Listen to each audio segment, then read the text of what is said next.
Hi and welcome to another GC Mysteries video, where this time we are going to be looking at the weird life of Lord Lucan. Lord Lucan, I'm sure many of us, especially from the UK, have heard that name, but his actual name was John Bingham, the 7th Earl of Lucan. Now, he was commonly known as Lord Lucan and was a British peer, born into an Anglo-Irish aristocratic background, and was the eldest son of George Bingham, the 6th Earl of Lucan, by his mother Caitlin Dawson. Now, Lucan was an evacuee during the Second World War, but returned to attend Eton College and then served with the Coldstream Guards in West Germany from 1953 to 1955. Now, he developed a taste for gambling and became skilled at backgammon and bridge, and was an early member of the Clermont Club. Now, Lord Lucan's losses often exceeded or went over his winnings, yet he left his job at a London-based merchant bank and became a professional gambler. Now, he was known as Lord Bingham from April 1949 until 1964 in January, so during his father's lifetime. I'm gathering that his father would have been Lord Lucan,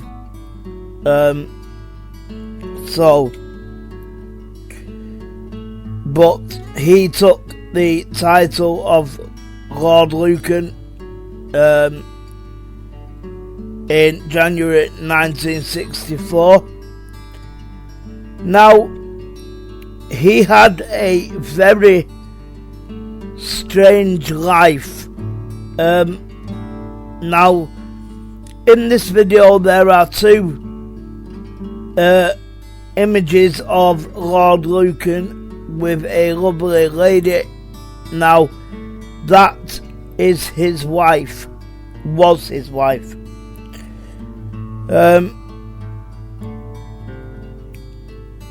And she was called Veronica Mary Duncan.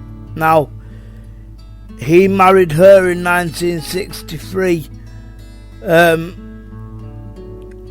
Now, she actually died in 2017. Sorry, it doesn't say how or why. Now, Lord Lucan had, as I said, served in the British Army from 53 to 55, and he was considered for the role of James Bond in the cinematic adaptations of Ian Fleming's novels. He was known for his expensive tastes.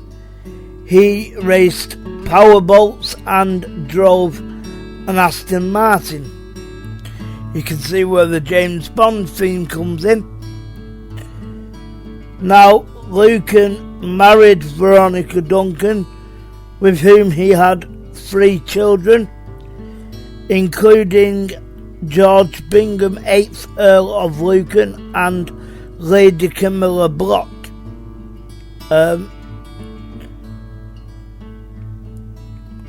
Now, the marriage collapsed late in 1972, and he moved out of the family home at 46 Lower Belgrave Street in Belgravia to a property nearby. A bitter custody battle ensued, which Lucan lost, and he began to spy on his wife and record their telephone conversations. Apparently, he was obsessed with regaining custody of the children, and this fixation and Lucan's mounting gambling losses had a dramatic effect on his life and personal finances. Now, on the evening of the 7th of November 1974, Sandra Rivet, the nanny of Lord Lucan's children, was bludgeoned to death in the basement of the Lucan family home. Lady Lucan was also attacked, and she later identified Lord Lucan as her assailant. So as police opened a murder investigation, Lucan telephoned his mother asking her to collect the children and then drove a borrowed Ford Corsair to a friend's house in Uckfield, East Sussex. Hours later, he left the property and disappeared. The car was found abandoned in New Haven, its interior stained with blood and its boots containing a piece of bandaged lead pipe similar to the one found at the crime scene. The police issued a warrant for Lucan's arrest a few days later, and the inquest into Rivet's death named him as her murderer.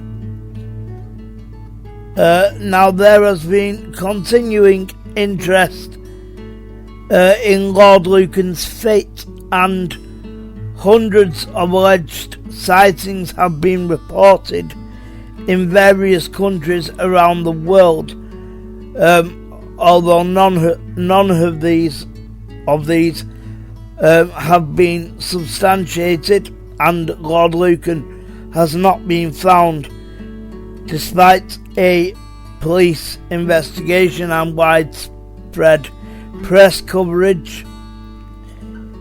He was presumed dead in chambers on the 11th of December 1992 and declared legally dead in October 1999. Now this is where it gets weird, or at least for me it does, because he was presumed dead in chambers in 1992. Now presumed dead doesn't really mean anything, so we'll pass on that. But what gets me is he was declared legally dead in October of 1999, yet a death certificate in Lord Lucan's name wasn't issued until 2016. My thinking is, why would you wait 17 years after a man has been declared legally dead and then issue his death certificate? I don't understand why that was done, unless they just thought that they were going to turn up on one of the UK's beaches and say, "I am Lord Lucan, you have been looking at me since that." No, it was never going to happen, so I don't know why it took them 17 years to issue a death certificate. It basically took them 17 years to give the family, or whoever it was, a piece of paper saying he was dead. I do not understand that at all. Now, Lucan, as I said, has never been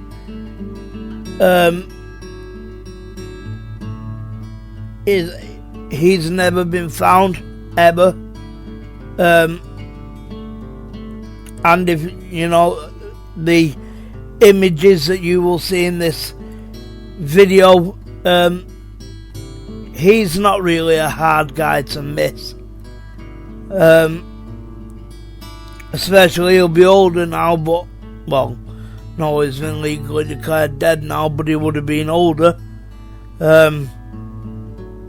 But still had that old man attitude, and that attitude of the way his clothing was, and so, but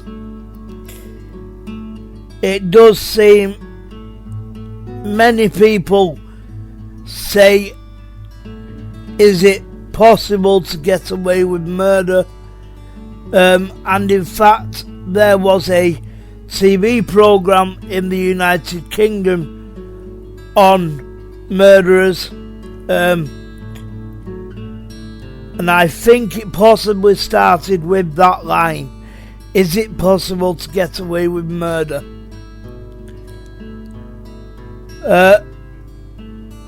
My answer would usually be no.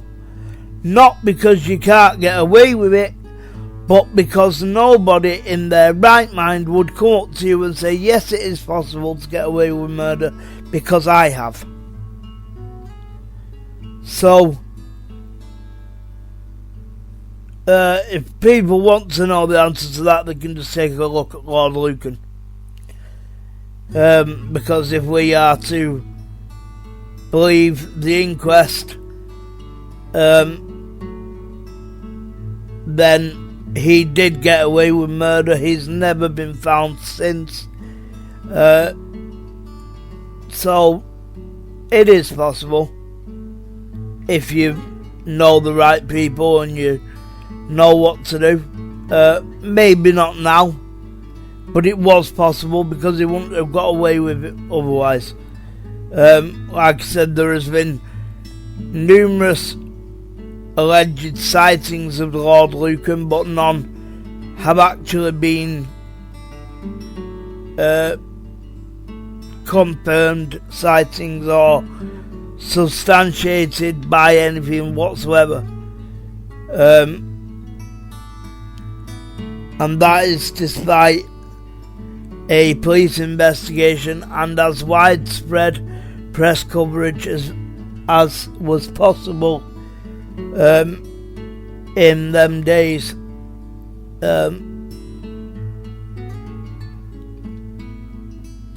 And that was in the 70s, really not that long ago, and he still got away.